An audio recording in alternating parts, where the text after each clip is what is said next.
নমস্কার বন্ধু, শুভ সন্ধ্যা। সবাইকে জানাই শুভ সন্ধ্যা। হ্যাঁ, প্রত্যেক দিনকার মতো আজকেও চলে এসেছি, কিন্তু আজকে আসলে আমাদের এখন আসা যাওয়ার বেশ অসুবিধা হচ্ছে। আপনাদেরকে দেখিয়েছি, তাই ঘুরে ঘুরে আসতে একটু দেরি হয়ে গেল। তাই চলুন, এখন বাবা পাগলার অনুষ্ঠান হচ্ছে, আপনাদেরকে একটু দেখাই। চলুন। এবারে তো মায়ের মন্দিরের আরতি হবে 6:30টার সময়, তখন অনুষ্ঠান বন্ধ থাকে। তা যতটুকু আপনাদেরকে দেখাতে পাচ্ছি সেই ততটুকুই দেখাচ্ছি। চলুন। আর বুঝতেই পারছেন এখন ঘুরে ঘুরে আসতে হচ্ছে বলে আমাদের একটু দেরি হচ্ছে। আর ইনি খুব সুন্দর বক্তৃতা দেন। সেই ডাক্তার অমিতাভ রায়, ইনিও কিন্তু ছোটবেলায় অনেক কিছু আসেন তিনি নিজে। তা আমি দেখুন, প্রত্যেক দিনকার মতো আজকেও চলে এসেছে। আপনাদেরকে বলেইছি আজকে কিন্তু বাবা পাগলার শেষ অনুষ্ঠান।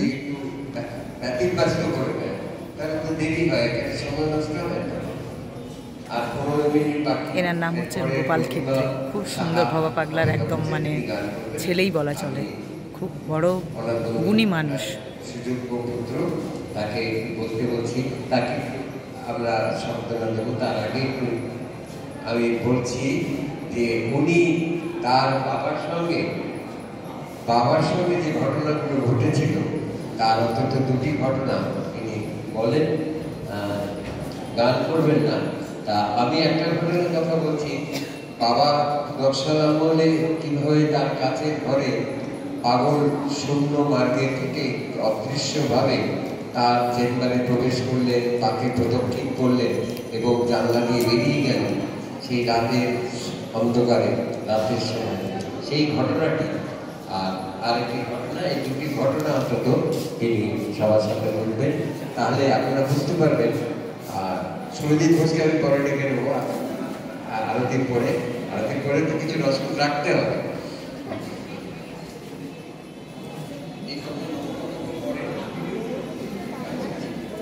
খুব সুন্দর আসর, জমজমাট।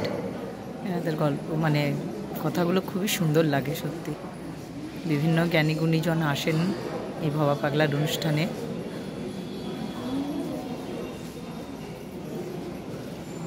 আমি সবাইকে সামনে বসতে এই জন্য বলি, সামনে থাকলে সবাই উৎসাহ পায়, দেখতে পায়। আর এই পাশে একটা কোণে ঢুকে গেলে নিজেকে লুকিয়ে রাখে। আমি চাইছি সেটা সবাই সামনে এসে সামনে থাকলে দেখতে ভালো লাগে। কারণ এখানে বসারও জায়গা অসুবিধে, অন্ধকারে বসার মানুষকে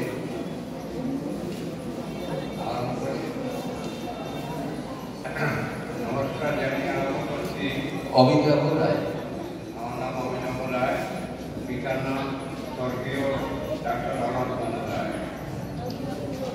মঞ্চে উপস্থিত আচার্য শ্রী গোপাল ক্ষেত্রী মহাশয়, সভাসদ যারা আজ উপস্থিত হয়েছেন, উপস্থিত সমস্ত ভক্তবৃন্দজন, সবাইকে আমার প্রণাম ও ভালোবাসা জানিয়ে আমি পরম গুরু এবং আমাদের সকলের অত্যন্ত প্রিয়জন ঠাকুর বাবা পাগলাকে একটু স্মরণ করি, তাকে সর্বাঙ্গীন শ্রদ্ধাঞ্জলি জানাই। রামপ্রসাদ আর নিধিরাম অমরচাঁদ ভবার নাম, চারি জনমের আছে প্রমাণ, একথা কি ভুলেছ? পূর্ববঙ্গের ঢাকার গর্বে গর্বিত গ্রাম আমতা, সেই গ্রামে জনম পিতা গজেন্দ্র গয়া মাতা। পাচন মরণ এই দুই কুল সমাজ অমর ধাম, সেই সমাজের অধিকারী মুই বাবা পাগলা মোর নাম। ধারাবাহিকভাবে বিভিন্ন ছন্দে ঠাকুর বাবা পাগলা সৃষ্টি করে গেছেন হাজার হাজার গান, যা নিঃসন্দেহে অমরত্ব লাভ করেছে। এবার আমি বাবা পাগলার গানে আসছি। গানই সর্বশ্রেষ্ঠ সাধনা, লাগে না ফুল চন্দন, মন্ত্রতন্ত্র লাগে না। তিনি আবার লিখছেন, গানই আমার দেবী মূর্তি, গানই আমার স্ফূর্তি, সেই স্ফূর্তির রূপা মাঝে আমার রেখে গেল কীর্তি।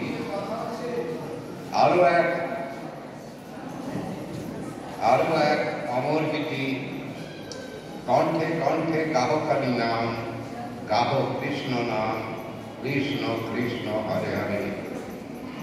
তিনি লিখলেন, আমি তোমারই নাম গাহিব, তোমারই ভালোবাসিব, কণ্টক বাধা যতই আসিবে ততই আমি হাসিব।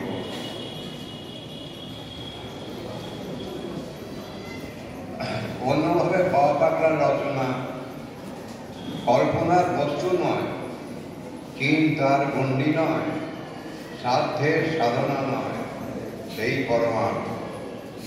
আবার লিখছেন, সবার উপরে তুমি আর আমি, তাহার উপরে ভগবান, তাহারই উপরে প্রেমের গান, সেই চোখে বাঁচে ভক্ত প্রাণ। তার আরো রচনা, প্রভু হিমালয় তোমায় ধরিতে চাহে, তাই চলিয়াছে স্থির, সাগর তোমায় নিচু হয়ে খোঁজে, তাই সে অতি গভীর। তিনি আবার বলছেন, নাচতে তুমি শিখো, গাইতে তুমি শিখো, দুটি চোখে জল দিয়ে তুমি মনে মানুষ আঁকো, সর্বজীবে তাহারই উদয় তুমি ভালো করে দেখো। ভাবময় ঘর লিখলেন, যেদিন ডুবে যাবে বলে তুলে নেবে, শ্মশানবাসিনী শ্যামা আছেন শ্মশানে। কি সুন্দর সব লিখন। হরিনাম চিন্তা করিও না মন, হরিনাম চিন্তা করিও না মন, নামি তোমার আদি অন্ত, তোমার যত কিছু তিনি করিবেন, ভাবিও না কিছু মন ভ্রান্ত। অপরূপ রচনা, ভক্ত আর ভগবান, কি সুন্দর সমাধান।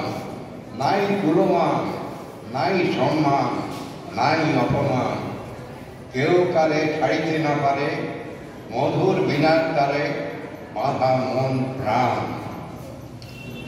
এইভাবে গানে গানে ডালি সাজিয়ে গৃহ সাধক বাবা পাগলা একের পর এক অসাধারণ গান রচনা করে এপার বাংলা ও ওপার বাংলাকে মাতিয়ে দিয়েছেন। বাবা পাগলা আসার গানের মাধ্যমেই, আচরণের মাধ্যমেই মানুষের কুলে, মানুষের মনে অতি আপনজন ও আরাধ্য দেবতা। লাল বস্ত্র ও নীল উত্তরীয় পরা ওই ছোট্ট মানুষটি যে আলোড়ন সৃষ্টি করে গেছেন, তিনি মহামানবের, সেই মহামানবের শ্রীচরণে আমাদের শতকোটি প্রণাম ও শ্রদ্ধাঞ্জলি নিবেদন করে আমার কথা আজ শেষ করলাম। জয় বাবা, জয় ভবানী, জয় মা হরকলা, জয় ভগবতী। একটি ঘটনার কথা ওনার হয়ে আমি বলে দিচ্ছি, যে ওনাদের বাড়িতে যেটা ঘটেছে, একবার নকশাল আমলে বাবা পাগলা ওনাদের বাড়িতে, চিত্তরঞ্জনের বাড়িতে ছিলেন। এখন রূপনারায়ণপুরে রিটায়ার করার পরে ওই রূপনারায়ণপুর পাশেই চলে আসে পরের স্টেশন। তা সেখানে অবস্থান করছেন নকশাল আমল।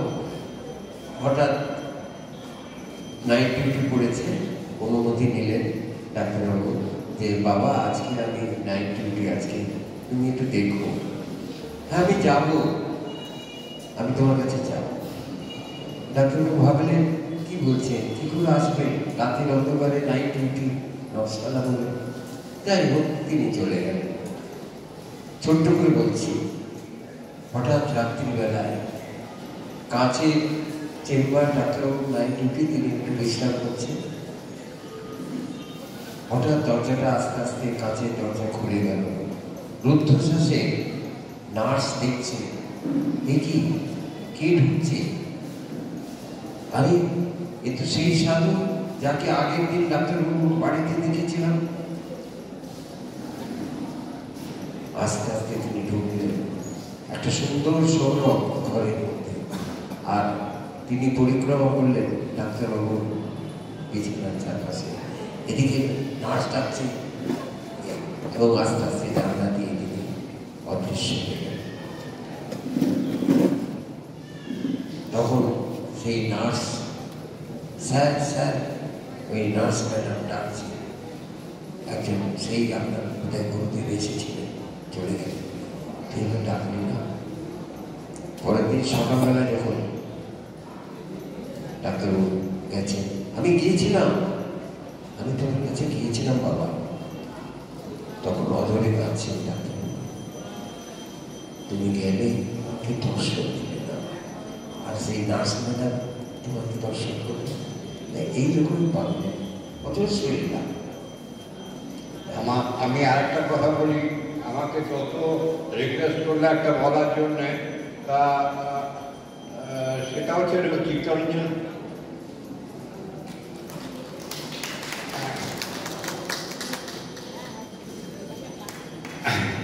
সেটা হচ্ছে চিত্তরঞ্জনেরই ঘটনা। হ্যাঁ, পাগল চিত্তরঞ্জনে যেতেন, ওখানে দিন 15 থাকতেন। হ্যাঁ, তা উনি এমনি একদিন গেছেন রিক্সা নিয়ে, ওনার যখনই যাওয়ার ইচ্ছে হতো 2-3টে রিক্সা হাজির হয়ে যেত। তা উনি গেছেন কোনো আরেকজন ভক্তের বাড়িতে, তা তখন সকালবেলা আমার মা রান্নাবান্না বাজার করে আনা হয়েছে, রান্নাবান্না করবেন। এমন সময় এক বৃদ্ধ লোক, তার বাড়িও ছিল, যতদূর খেয়াল করছে, সে বাড়িতে এসে বলছে ওমা ওমা করে ডাকছে মা। হ্যাঁ, তো মা এসে দাঁড়ালো, বললো কী হলো? বললো মা একটা মাছ এনেছি, নেবে? হ্যাঁ, একদম টাটকা মাছ। হ্যাঁ, তখন মা বললো যে মাছ এনেছো? বলছে নাও মা। হ্যাঁ, আমি বলছি তুমি নাও এই মাছ, তুমি ঠকবে না। তো মা বিরাট একটা কাতলা মাছ ছিল, একদম জ্যান্ত।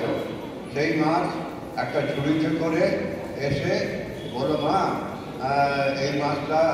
মা বলছে কত ওজন কি আমি কিছু জানি না, দেখলাম না। বলছে তোমার যা ইচ্ছা তাই দাও, তুমি যা দেবে আমি তাই নেব। এই বলে হ্যাঁ, মা তো দ্বিমতে পড়ে গেল। বললো আচ্ছা দাঁড়াও দাঁড়াও আমি দেখছি। বলে মা ভেতরে গিয়ে এই টাকা পয়সা আনতে গেল। হ্যাঁ, এসে তারপরে মা এসে বাইরে টাকা নিয়ে এসছে, দেখে সে কোথাও সেই লোকও নেই, তার ঝুড়িও নেই, মাছটা রেখে দিয়ে চলে গেছে। এই ঝুড়িতে মাছটা রেখে দিয়ে চলে গেছে। সেই দেখে মায়ের মানে দিকভ্রান্ত হয়ে যাওয়ার মতন অবস্থা।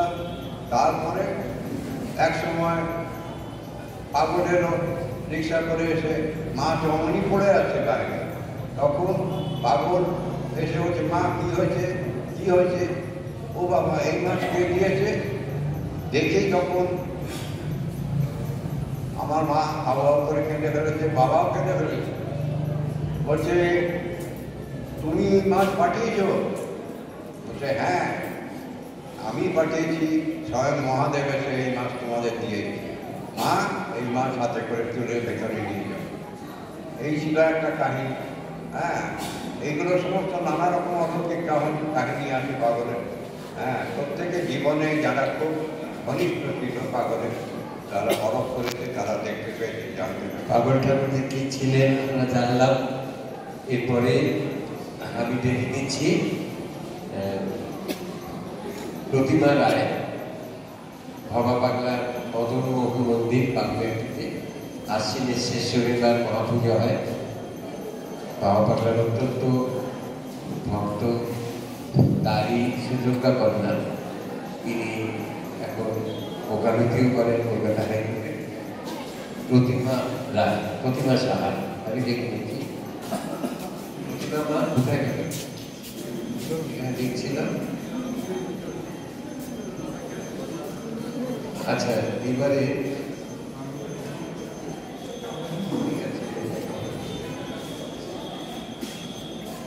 আমি দেখে নিচ্ছি সুরজিৎ ঘোষকে। সুরজিৎ ঘোষ, যেটুকু সময় আছে একটু ভবা পাগলার তার আস্তে আস্তে একটু বলছি।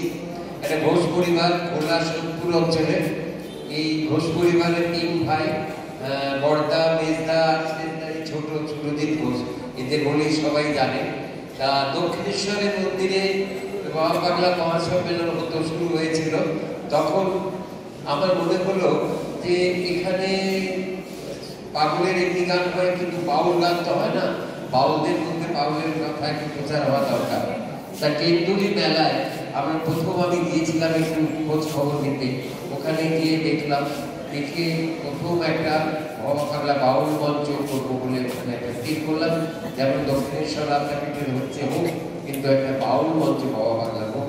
তা সেখানে প্রথম যে বাউল মঞ্চে আমরা সবাইকে ডেকেছিলাম, খবর দিয়েছিলাম, কিন্তু প্রথম যে 4 জন আমরা গিয়েছিলাম, ওই যে অরুণ ঘোষ বসে আছে কাউন্টারে, ও, আমি আর সুরজিৎ ঘোষ আর এর মা, এরা এই 4 জন হাওড়া স্টেশনে, এরা হাওড়া স্টেশনে গিয়ে প্রথম কেন্দ্রীয় মেলায় ভবা বাংলার বাউল মঞ্চ প্রতিষ্ঠা করে আসি এবং পরপর 3 বছর আমি সেটা পরিচালনা করেছি। তারপরে আমি ওর দাদা বড়দা যিনি রণজিৎ ঘোষ, তারপরে ভার দিয়ে দিলাম এবং তিনি চালাচ্ছেন। তারপরে তিনি হঠাৎ হৃদরোগে আক্রান্ত ওই কেন্দ্রটিকে দেহ রাখলেন, প্রচণ্ড শীত পড়ে, তো তারপরে আমি এরপরে কিছু কথা আমি সুরজিৎ ঘোষকে বলার জন্য বলছি। ওর আসার ফাঁকে আমি তার একটা পরিচয়টা আপনাদের দিয়ে দিলাম। নমস্কার সকল ভক্তবৃন্দকে, বাবা বাবাকে স্মরণ করে আমি পাগলের কিছু কথা বলতে পাগলের সঙ্গে শুরু হয়েছে আজ। চলুন এবার আপনাদেরকে নিয়ে যাই মহামায়ার মন্দির, দরজা খুলছে আরতির। তাহলে এখন এইটুকু, আবার নেক্সট ভিডিও নিয়ে আসছি। সুতপা সঙ্গে থাকুন, সঙ্গে রাখুন। এত সুন্দর দৃশ্য দেখতে হলে আমার চ্যানেলটাকে সাবস্ক্রাইব করতে হবে। আর সমস্ত দৃশ্যগুলোই আমি তুলে ধরার চেষ্টা করি। আপনাদের যদি ভালো লাগে, অবশ্যই দেখতে দেখতে ভালো লাগবে। প্রত্যেক দিন একটা ব্যাপার থাকে যে আজকে কীরকম, কালকে কীরকম, মায়ের সাজ কেমন, ভালো লাগবে। চলুন, চলেও এলাম।